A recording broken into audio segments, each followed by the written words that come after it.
Hey guys, we're back with the letter. Yeah, we're about to see a ghost. I looked at the flowchart and apparently I've entered, I guess, an optional scene or something. Basically, I'm looking at a video of a guy doing a die playthrough. He dies. I don't know if it's because of past decisions or what, but basically the school scene with Luke and Kylie was a lot shorter for him. So, looks like either this is optional or we're not gonna die. Oh no, we have to die. We can't pick the status quo. So let's get started. Kylie escorts me to an adjacent hall. Let's go see the ghost. At this hour, the corridors and the rooms lighting inside are empty. Oh, perfect. Except for the gentle rustling of leaves, the twittering of birds outside, and the tapping of our foot against the floor, the whole area stays eerily quiet. Not unusual, though. This is the part of the building reserved for club activities at the end of the school day, and with the rest of the school busy with another event, it's only natural for it to be this deserted. Come afternoon, right after class, I'll once again be filled with people. For the time being, focus on the toilets at the far end, heading straight for it. Luke stays behind, opting to wait at the end of the drama instead. For the end. Obviously not wanting to deal with another person's kid. Meanwhile, Kylie follows right behind me, usually silent as we approach the ladies' room. Let's go.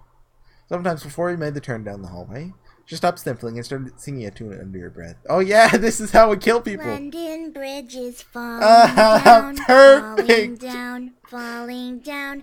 London Bridge is falling down, my fair lady. It's not just like, okay, so this isn't just gonna zip us to death. Probably to brace or calm herself. Maybe this is her way of preparing to pull her friend out of her sulk. Certainly reminds me of another person. Make no remarks on it, however. It's all part of growing up, they say. Let her learn. The door is slightly ajar when we get to it. From inside, sobs of a girl echo weakly, rarely audible even in this kind of hush. Hilarious. Turns out Kylie's not the only one upset about this. Despite the situation, a smile forms in my lips as I call out to our friend. Hello? Hello there? You're Kylie's friend, aren't you? Melody, is it? She's looking for you. Shooting can be so amusing sometimes. Granted, they can be exasperating, especially around this age. But the endearing things about them outweigh those. All you need is enough level of patience. Career day's about to start, too. You'll have to come out, or you're going to be really late for it. Miss Alice won't be happy if one of her kids isn't there. I heard she brought little gifts for everyone who'll behave. Don't you want to receive one? Average, her cries show no sign of abating. They only grow louder. Not close to a whale. Alarming, regardless. Are you okay? From where I'm standing, it sounds like she's almost in some kind of pain. It's not impossible. They do that at times. Hiding what ails them for fear of your happy end. If it's like that, coaxing her out might be useless. It also makes sense why she chose the loo furthest from the classroom. Who calls it a loo? Wasting no time, gesture for Kylie to wait and amble towards the door, calmly, so I don't alarm her. At the same time, a distinct sense of deja vu hits me. Deja vu! I've been in this place before! But, I don't know the song. That's initial D, I think. Been in this position before. Been in this place before! Behind the door, someone crying on the other side. My calls ignore as their cries grow into a wail. Just this past week, actually. There's no way that's not a reference. There's no way. Well, actually, I can believe that. Because deja vu, that's the meaning of it. But just this past week, actually. Even so, being in the same situation before doesn't bring any comfort. Putting up for the child beside me is the thick undercurrent of worry trickling into my stomach. That reads weird. Take one last breath, then I nudge open the door. It all happens in the span of a second. Don't make it past 2 steps into the room. Cries abruptly stop. Light footsteps shuffle behind me, coming to a halt at the door. My heart skips a beat.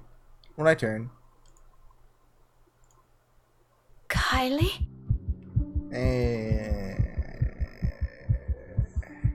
Miss Pink? Miss Pink? Why didn't you help her? Look, you gotta communicate these things. What does help me mean? How do you help her? Oh, is she talking about Isabella? Oh, okay. My whole body becomes motionless at the sight of her, words catching in my throat and heart pounding rapidly against my chest. This is Kylie, I'm sure of it. Yet nothing in the manner she speaks, the way she tilts her head in question, carries the youthful, innocent vibe she always brings with her. Did she call her Miss Pink? Why does she call her Miss Pink? Because she's pink? So if I'm merely looking at a dead, hollow imitation of her. Can't you hear her?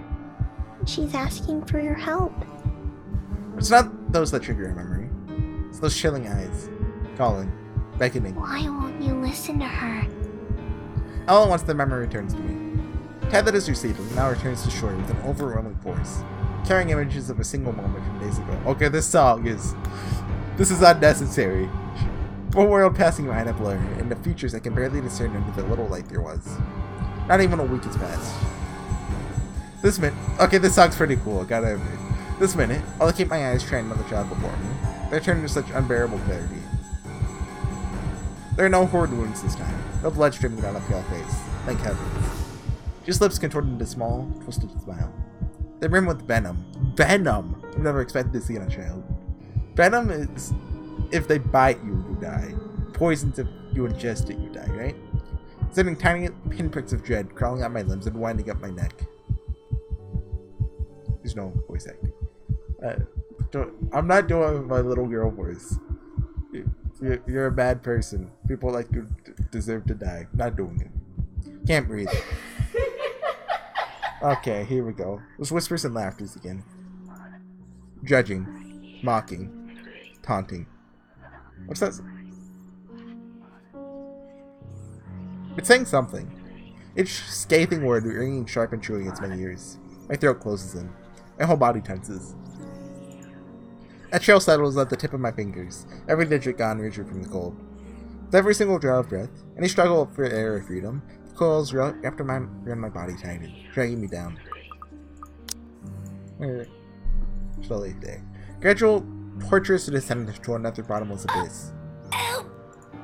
On, and on, and on.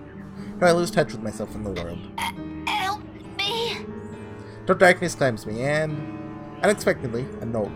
In the distance, harsh and piercing. You could even call it a letter. Cutting through the thick stupor and shattering the haze without warning. Are you ladies done with your business here? I'll have all morning to wait for you two. My eyes snap open, and the world shifts into place with a ragged gasp. When I glance up, the efforts of eyes greet me. Are you okay, Miss Pink? No anger. No vile hatred of them. Just plain and sincere concern. Bit by bit, I become aware of my surroundings and myself as warmth steadily slips back to me. Reached out for the nearby counter to steady myself at some point. My knuckles have gone white from how rigid my grip on it is. It's over now. Yet the tension hasn't left my body. My heart still hammers hard against my chest in an erratic rhythm. My breathing still comes in short, shallow bursts. So look, here's how you solve everything. Rebecca, go to Luke and be like, hey, remember that time that housing person showed you that letter? Oh yeah, she died because of the letter. And it said help me, just like the letter. There's a ghost, Luke. Please help. It looks like I'm on it. And he puts on a detective hat. And he solves everything. Because Luke's perfect. Before me, Kylie fumbles with her hands, utterly unsure of what to do to an adult. What's probably a laughable state. Did you get sick? I'll call Tio, okay? Stay here and don't move. No. No need. Just leave me alone. Tio will know how to fix you. Oh, wait, okay? Wish I can speak reassurances to her, but I can't shake it off. The dread is there, twisting at my insides in anticipation. Of what? No longer sure. Pushing myself off the counter, break into a run. Brushing off the anxious look Kylie gives me, when I gently push her away on my way out, or the four-year-old in Luke's brows, when I stumble into him outside. Whatever they both saw on my face, care not to know. Bloody heck! They don't even understand what's happening anymore. Didn't advance. The tremors continue long after the last of my classes have ended. So I was lulled into a false sense of this is almost over, by thinking there's only an hour left, and actually there's 10 hours left. Though none of my students have commented on it, got a few sharing anxious glances, every time a pen slips from my hand or my shoulders tense whenever called. How unusual it must be for them to see the normally composed Miss Gales become a bundle of nerves. Even the most boisterous ones have given me less grief today. Do you think bringing my fourth cup of tea would provide any sort of comfort? Where's this the fifth? Egad. What does counting matter now? The fact that I can't easily shake it off this time should tell me something. Last time this happened, I passed off with some lamps in my pipe, after having been sick the week before. And it is a natural conclusion. Now she'll be like, okay, ghosts exist. Isabella was killed by a ghost. Those are just stories. Centuries-old lore passed by the locals to keep children in line. What place doesn't have those? What am I... Nope! That's... Even went as far as to describe them as a strong part of Isabella's culture. Tree giants, women who feed on unborn children straight from a mother's womb. What? Or heck, there's even one story about a demon baby. All folklore that never had been a smidgen of truth in it. Never had. It was probably told to scare off the natives there back in the old days. Much like every other one in every other place. The world is more universal than people care to think. Looking at it from where I'm standing now, just staring right into the eyes of that woman. After all the things I've been hearing and feeling, perhaps there's really more to it, that bloody letter, than some awful Halloween prank. Perhaps I should have listened to Ash and followed my suspicions. Huh? What's that talking about? Perhaps Isabella's right all along. A terrible thing, if true. Though, that thought doesn't linger long, thankfully. Soon the ringing of my mobile takes my attention away from it. An unfamiliar name flashes before me once the screen lights up. I'm browsing it together. Okay, so, at the video I looked at, it went straight from, like, the Luke decision to this. So let's just... So, yeah, that was entirely optional. I don't know if that's a good thing or a bad thing, but it happened. Marianne McCullough. Staring hard at the screen, try to remember when I've entered this person on my contact list. Takes a moment, but when it clicks, my eye zeroes in on the book lying wide open on my table. Loaned from the library almost a week ago. Met the woman there by sheer coincidence. Fellow history buff, apparently. We were after the same book, but in the end, she's given it to me, under the condition that I call her once I'm done. To be honest, I've completely forgotten about it until now. Well, I haven't really taken a peek at it until today. Normally, I'd be done with the whole volume of this a few days after taking it out. About 1 or 2, depending on how busy I am. Finding a chance to sit down and read through it has been more difficult lately than I anticipated. One moment, busy simply grading worksheets, attending a movie premiere the next, then someone suddenly inviting me out for one reason or another. Days later, Fred ends up murdered, looking down on her lifeless body. There simply isn't enough time to breathe and get a grip on things. I have been flipping through the pages of said book moments ago, though never really reading anything, merely hoping for a distraction. To no avail. My phone gives out another ring. This time, do not hesitate to answer. Marianne? Hello! Here I was starting to wonder if it was a bad time to call. Is it? No, not at all. I dismissed my last class a few minutes ago. I'm pretty much free for the rest of the afternoon, unless something comes up. Is this about last time? The book? Not really. I was hoping to ask you about some other thing. Oh, sure. What about? You grew up in this city, didn't you? It's a peculiar question to ask to someone you just met, but I answer her nevertheless. I'm more curious about where she's heading with this by starting with that. Born and raised, third-generation migrant. On the playground is where I spent... No. Why do you ask? So, you must be familiar with the local lore. The, stories? What? This didn't happen in Marianne's Yacht, so this is Rebecca original. You know, one thing I think that I don't like about the letter, like, you know, its presentation, like, you know, how you switch characters. So it basically goes from, okay, here's this route, and then it goes, oh, here's this completely different route. Then it goes, oh, here, we're basically continuing off the last route. And then, you know, like, I'm interested in, basically, like, I guess, I kind of want to call it, like, the main story, but, I mean, that's not too accurate. And if Hannah's didn't really slow it down, but Marianne's just kind of slowed down the pace for me. I mean, seeing it from, you know, an outsider's perspective is, you know, definitely a good idea. Like, it's an interesting approach. Like, in Higurashi, you know, the 4th chapter, it's from Akasaka's perspective, like, you know, complete outsider. That's basically Marianne. Hannah's not really too much of an outsider, but Marianne is basically detached from everyone.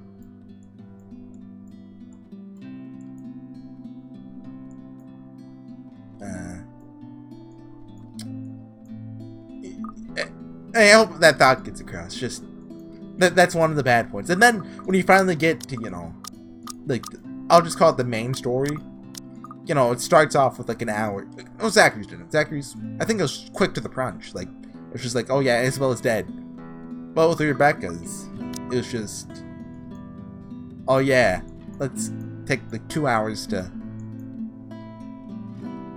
learn more about Rebecca. Although, I mean, I get why they did it. It's just, could have done it faster. Quite. If I'm going to teach about history, I'd like to think I am, yeah? But a family friend would be a better person to ask. If you want, I can contact him for you. The professor. No, let's just keep this thing between us, okay? It's nothing too big. This is like the day before her route ends, right? I think it is. The 27th and... Yeah. So... Alright. I really don't know how else to put this without sounding a bit crazy. But things have been really... you know, odd. Do you remember the mansion I mentioned back when we met? My current project? In hindsight, I should have expected it will lead to this. She must not have lived here long. She's just asking about this now. It didn't take a week with Isabella when she arrived. But that's Isabella. Superstitious down to the last air. Though, it won't be too far off to think Mary Ann has only started thinking about this recently. She's working on the dang house itself. I must admit, even I'm curious now, despite living here for so many years and having so many chances to look it up before. The Ermengarde Mansion, yes? Yes, that one. And, the thing is... Oh dear, this is a bad idea. You know what? Just forget I ever called you about this. It must have been the sunny weather. It's making me sick of these stupid things. See things? No, wait. It's alright. I don't mind. There's a moment's pause before she responds again. She's right in that. This is a silly thing to talk about, especially between, what I assume, two people who are pretty grounded on their beliefs with regards to these things. Won't blame her if she hesitates. I can't believe I'm asking you about this. It's fine. Why don't you just think of it as some form of research? Well, alright. But after this, we're going to forget we ever had this talk. My lips will be sealed. Now, what is it about the mansion? Just, what do you know about it? The general gist. The place is past. What happened to the owners? Anything you can give me. Let's see. To start off, I do my best to give her a concise summary. From the time the house was commissioned 400 years ago and who had built it. Up to the point it got deserted after the last heir's death, the deed was passed on to the Ermengarde's nearest relatives. Okay, so there's not an heir? So Hannah's not... Frankly, if it weren't for those urban legends persisting, the house would have already faded into obscurity long ago. Demolished, even. These are all nothing she probably... She hasn't heard of before, but there's dissatisfaction in her tone once they finish. All there really is to it? as far as I know, there's this little bit I forgot to mention about Lady Charlotte Ermengarde's death. Oh yeah, this little but bit most of that's those are just essential. theories. Aside from that, this is really everything we've been teaching all these years. Should there be anything more? So, I think it's safe to assume from the memory fragments, Charlotte's the creepy blonde one who is 100% evil. No mention of any other weird stuff? Other crazy stories? Or a letter of some sort? My blood runs cold. Any warmth and comfort the tea I've drank has given me prior has instantly been drained out of me. The phone creaks softly as my light hold on it turns into a firm grip. The whole letter stuff is starting to turn into more than a coincidence. None that I've heard or read Rebecca. of. Marianne's route could have been so much better. They do this, okay? Marianne calls Rebecca, and she's like, you have the option. Well, you don't even have to give it an option. Just they meet up. And they like, ghosts exist. And that happens. What does a letter have to do with this? Rebecca, this is my chance. Oh, no. It was just something I came across. Ignore it. Random thoughts, you know? By the way, I need to run. Thanks for answering my questions. She ends the call abruptly with only a clipped goodbye, leaving my mind heavy with even more thoughts. The mood around my classroom has gotten considerably denser, in light of what little I've gleaned from the conversation.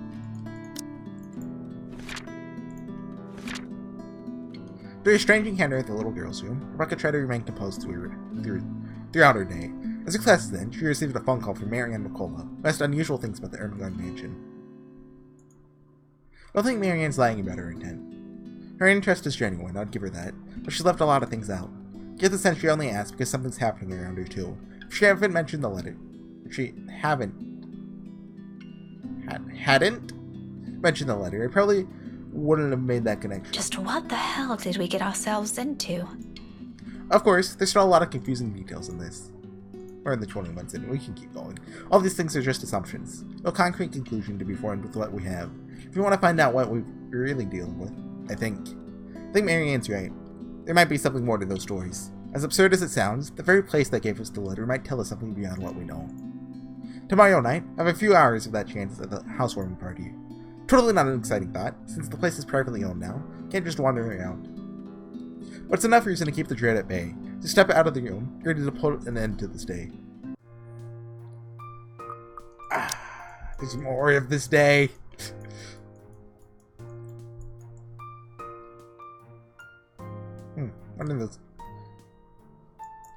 One of these is probably you talk to Luke, and one of these is probably you talk to Luke. Ghosts exist. Yeah, you know, probably something to that degree. There's really something in this man. Regardless of how much of my opinion of him has changed over the span of a few hours, simply blast through every good impression people have of him, without care or thought. He doesn't even need to open his mouth. His mere presence does it. In all honesty, I think he's the kind of guy only a mother can You're help. still here? Obviously. Who do you think standing in front of you? A ghost. Ghost Luke. An ass. Oh, come on, Daisy. You've done better than that. Losing your touch? Luke, I don't have time for this. I'm heading home, and your face is the last thing I want to see before I leave. So she could cherish the memory on her. What do you want? Belatedly, I noticed his hand. Partly raised, almost poised for a knock. At a slight lift of an eyebrow, he quickly drops it to his side and turns to Kylie. Look, you could have... She's standing a few steps away from him, holding her hands behind her back, toeing at something on the floor with the tip of her shoe. Then he proceeds to make a vague gestures at me and the child. She resembles a fish flopping for the air with the way he's moving his arms. Do I think he's trying to urge her to speak up? Munchkin, I thought you wanted to tell her something.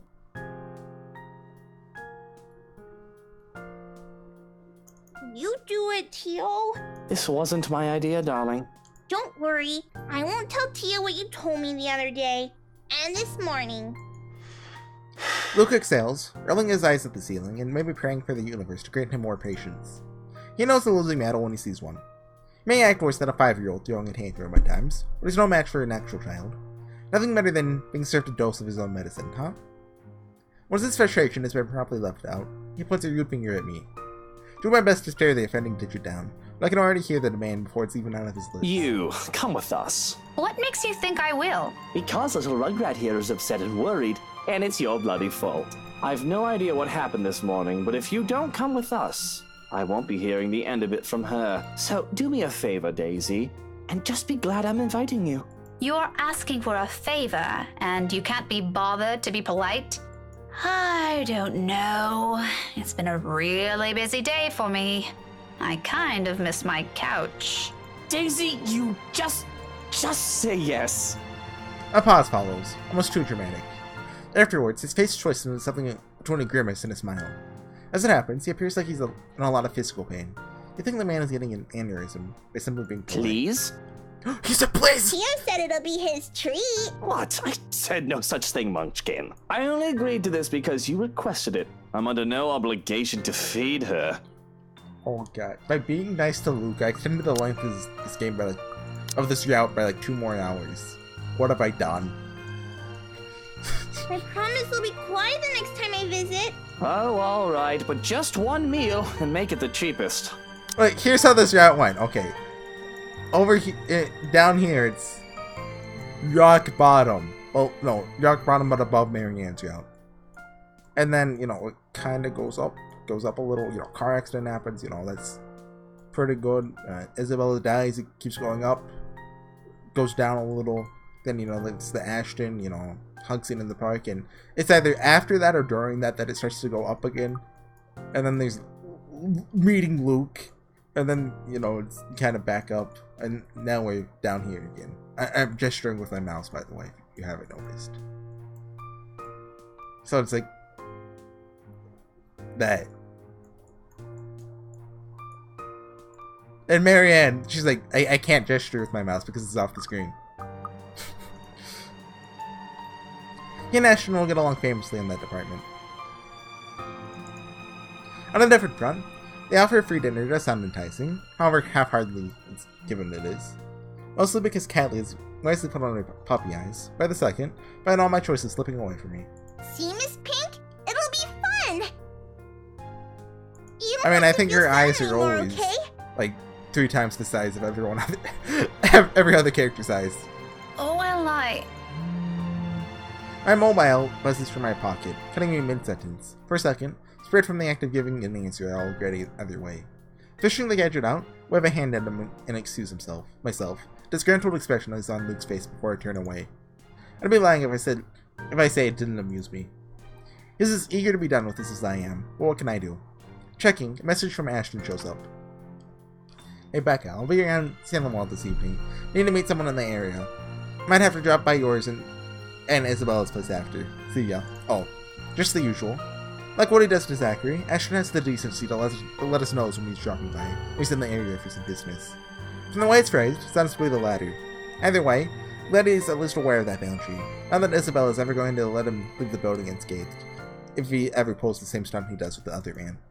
Cringe to imagine what she'll do to him. Except she's no longer there. That scenario ever comes to pass. Every time they mention Isabella, they're like, oh right, you have to add a flag in case she dies. So they just added the next line. Sighing, so look at your back into my pocket. Wonder, yeah, so it's just that one line. We're looking up to see Luke's utter impatience on his face, now face a different dilemma. The two of them are still waiting. Knowing the kind of person Luke is, this is already a grand gesture of goodwill coming from him. All to please his godchild. Just denials aside, it's easy to tell he's really fond of Kathy from his actions alone. Kinda hate to ruin it. Well, Daisy? Is it gonna make me waiting choose? here. On the other hand, there's Ash. His message doesn't exactly imply he's going to wait. He's expecting me to be there. But they are matters, I hope to. Discuss with them in person, to put it simply. Housewarming party matters. With inviting Isabella out of the question, I only have Zachary and Ashton. Although the former has already made it clear she'll be busy this week, and while Ashton has been my first choice from the start. Even if he detests attending gatherings like this, it's a company that counts. We can be miserable together. That's the problem, isn't it? He hates them. It's very likely his answer will be a flat no. I'd rather not hear that. If by some miracle he agrees to it, I'll probably be sulking the whole party. Not really a tough choice when you put it like that. Still. Gotta go with Ashton. I won't feel good about it, but gotta go with Ashton. Like, because Luke's cool. I want to learn more about Luke. But, I mean, gotta go with Ashton because we can learn more. Let's see how this affects the relationship. It went down slightly. Let's just see what happens. I'm going to stick with this, but... Did I get maxes? Oh, close, but... Man, we can't go to that. Sorry, guys. Though when you look at it closely, it isn't such a difficult decision to make. First and foremost, no matter where I look at this, it is inappropriate to some degree. Disregarding Luke's honest intentions, I've only known the man for a grand total of 2 days, including today. If I'm going to be thoroughly specific, I'll give it a grand total of around 10 hours. By all means, that's not enough reason for me to join them for dinner, even if he says Kylie's the one who requested it. To other people, won't appear as innocent as he makes it out to be. It's one ugly thing about this city. It's this place's penchant for inane gossip. One little spark, it'll spread like wildfire. Who knows how far it'll go, how many ears it'll reach. What if Ashton hears about it? Rather not think about the consequences to that. I've got enough on my plate as it is. Being at the center of the rumor mill, along with this man, whatever form it takes, sends unpleasant chills down my spine. My answer must have already shown in my face, as Kaylee's smiles immediately dissolves into a pout. You're not gonna join us, are you? Maybe next time, and the treatment is a picture of Ashton. With like no eyes, just a mouth. Like, his hair is covering his face. I'm sorry, Kylie. I'd love to, but I have other things to do. Another time, maybe? I think we got the upper one, right? Yeah. See how this goes. A friend just texted me about something urgent, and he wants to meet tonight. Just say it's a date, Daisy. The little rugrat will understand. She's not an infant. No need for blatant lies. He instantly crossed up my face at his baseless insinuation. Well, how do you... No, don't look at me. What would I give for another chance to put a real dent on his school? What even gave you that idea? And even if it is, why do you care? Stop sticking your nose in other people's affairs. Oh, your face says it all, woman. You think I won't recognize those longing looks? There isn't a look, you With that, we probably avoided the loop route, though. There isn't a look, all right? Sure, whatever helps you sleep at night, Daisy. You already have a story written inside that head of yours, don't you?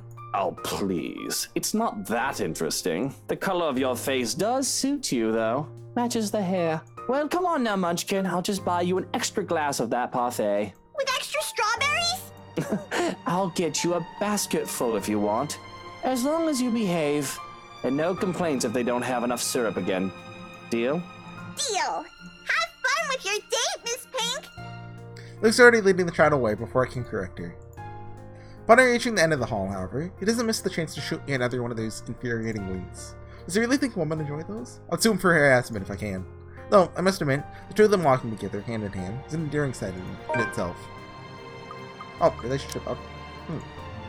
Since he dislikes the idea of having children of his own, it's easy to see some part of him genuinely wants them. Well, what's that?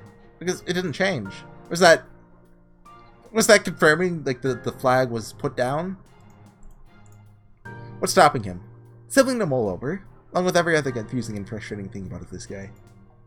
Some other time, though. Ashton's waiting. Oh, I got a Skype message. Yep. Haven't been on Discord in forever. Yeah. I saw the other day. Okay, I got a story to tell before I call the video. I was playing PlayerUnknown Battlegrounds. Oh. Okay, so I was playing PlayerUnknown Battlegrounds, and it was duos, so I got matched with a random person. Oh, and so the guy's like, "Oh, hey, you have Discord?" And I'm like, "Yeah." There's voice chat in PlayerUnknown Battlegrounds. He's like, "Hey, let's go to Discord because everyone else can hear us." I'm like, "There's an option to turn that off." He's like, "Oh, okay." He's like, "Hey, can we go to Discord? I don't like push to talk." And I'm like, "There's an option to turn that off." He's like, "Oh, okay." He's like, "Hey, can we go to Discord?" I'm like, hey, "Dude, come on." So he just bugging me about Discord. You know, we're going pachinki, and you know, I don't have time to be going through Discord, so I did the next best thing. I just tabbed out and I was like, "Hey, friend, I need you to call this guy on Discord. Accept his friend request." I told him my friend's Discord information, and he was like, "No, I'm not gonna answer this random guy's call." I'm like, "Do it." And so I forced him to do it, and he just tells him, "Hey, I'm not the guy. This isn't HorseyEatYou. This is someone else." And he just ruined everything. And then, you know what happened? The guy I was a PlayerUnknown Battlegrounds with, he left. Just left the game.